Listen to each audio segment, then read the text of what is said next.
Hello, everybody. Welcome back. We are on level 3 of lesson 1, Intro to App Lab. We have our instructions, we have our screen, and we have what we're trying to create over here.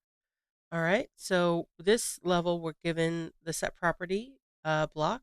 So let's see what we're going to do with it. It says goal: make the text bigger and blue. So this text right here.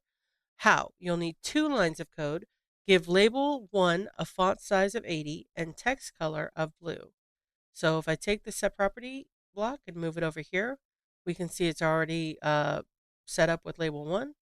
Text color is going to be blue. Okay, so that's our first block. And then our second block, we're going to set this one up too.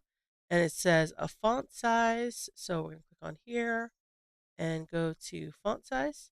And then of 80. So we're going to have to type this one in, which is fine. So 80. And then we're going to press run and see if we did it. All right, that looks like that. I think we can give ourselves a check mark on this level. So we're going to click the orange finish button, and I'll see you on level 4. Here we go.